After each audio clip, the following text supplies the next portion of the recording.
5 seconds to go.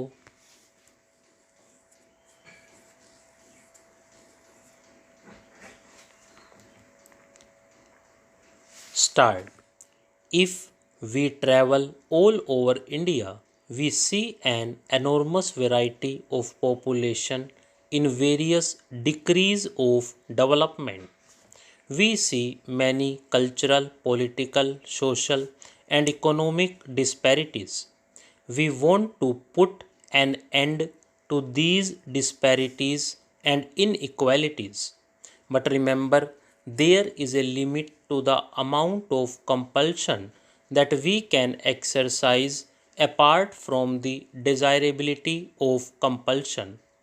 We have to go by consent, not everybody's consent, but the consent of the community as a whole. Apart from this factor, so far as our country is concerned, we have followed a policy in our political field which is somewhat unique. In our political struggle, by and large, we have adopted peaceful methods. An example is the way we put an end to the princely order in this country. We paid for it. But remember this, what we paid for it, however heavy, was very little compared with the cost of a conflict. In economic field, similarly, we want to do away with classes but by the method of winning over people. I admit class struggle, but I do not want to aggravate it. I do not want to be obsessed with it. I want to get rid of it as far as possible without aggravating the struggle. I dislike comparing my country with others to our advantage or disadvantage because I do not want to criticize other countries. But I venture to point out that where upheavals occur, they are products of history and the violence, defeat, and civil war govern the subsequent events. Some honorable members seem to think that in order to have progress, they must destroy. They think that by increasing the conflict and bitterness, they can have a clean slate to write upon. No country has ever had a clean slate to write upon, not even after the biggest of revolutions. No one should deliberately destroy something which is worthwhile in order to build something which may be good in certain circumstances. I am prepared to compare what has been done in India in the last few years with what has been achieved in any other country. We may have achieved less, I am prepared to admit that, but we must take into account the peaceful and cooperative methods of our approach. You may say that even taking this peaceful, cooperative method of approach, we might have gone faster, but I am not sure.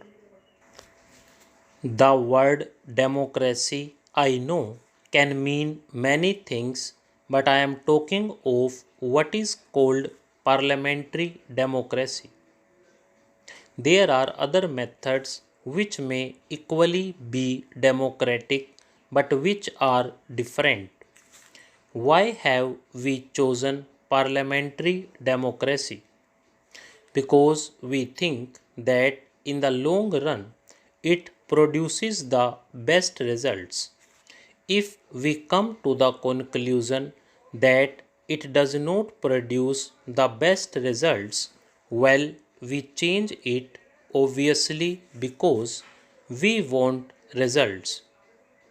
What are the results we are aiming at? national well-being and the happiness of the millions and millions of our people. We have at the present moment a country which is industrially not developed, although we are industrially more developed than any other country in Asia apart from Japan.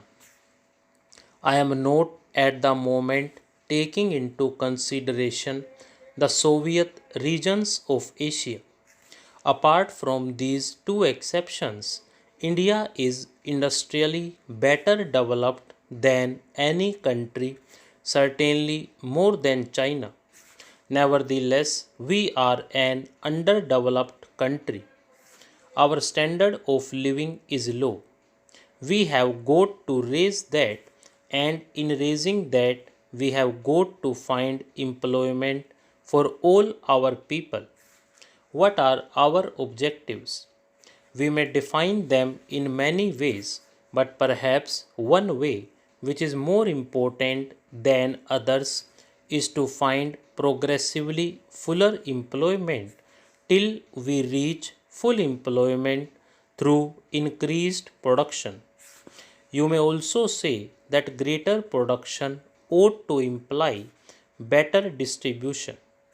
If that is our approach, how are we to do it in this very complicated situation that we are in, with an underdeveloped economy and with very little surplus to invest?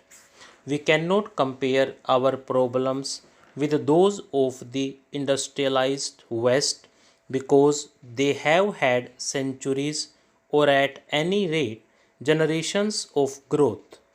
We cannot compare ourselves with Soviet Russia. The only country which, in a sense, is comparable is China, which also has a vast population, unemployment, very low standards, and underdevelopment of industries. Therefore, it is conceivable that as they achieve progress according to their ways, we may be able to learn something from them. But China has passed through 40 years of civil war and international war. We had fortunately a peaceful transfer of power in this country with a running machine. A running machine has its advantages and disadvantages. I prefer the advantages.